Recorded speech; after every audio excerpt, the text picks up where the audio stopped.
एक बार एक जंगल में एक गधे और एक बाघ के बीच बहस छिड़ गई।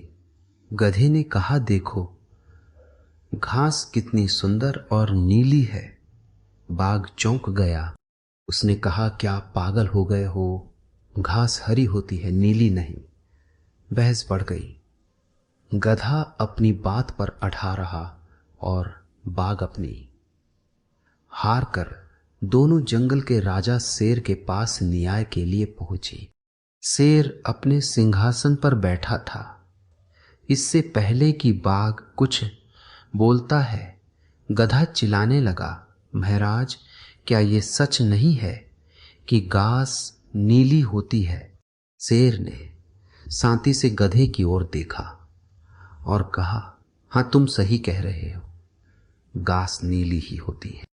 गधा खुश हो गया और बोला, तो फिर इस बाघ को सजा दीजिए, क्योंकि ये मुझे परेशान कर रहा है और कहता है कि घास हरी है।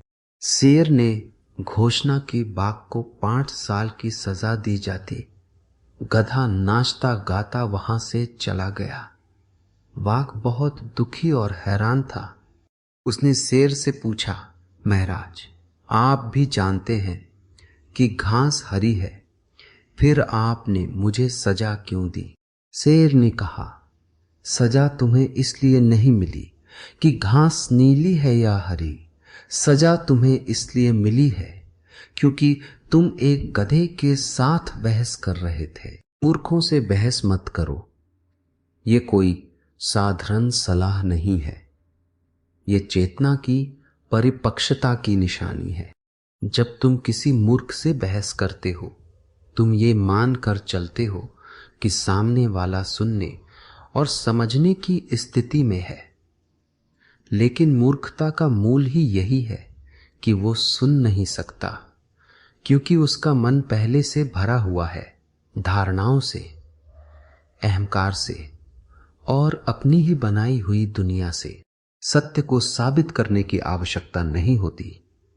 सत्य स्वयं में पूर्ण होता है। यदि तुम्हें अपनी बात को लगातार सिद्ध करना पड़ रहा है, तो संभव है कि तुम भी उसी खेल में उलझ चुके हो, जहां उद्देश्य से समझना नहीं बल्कि जीतना बन जाता है।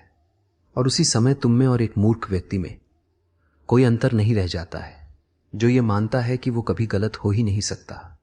उसके सामने चाहे कितने भी प्रमाण रख दो, वह हर बात को मोड़ देगा, तुर देगा या सीधे नकार देगा। परिणाम क्या होगा? तुम थक जाओगे, भीतर से विचलित हो जाओगे और तुम्हारी शांति भंग हो जाएगी, जबकि वो वहीं का वह दर्शन करे, बल्कि वो जो ये जानता हो कि कहाँ मौन रहना है। मौन कमजोरी नहीं, बल्कि एक उच्च चेतना की अवस्था है।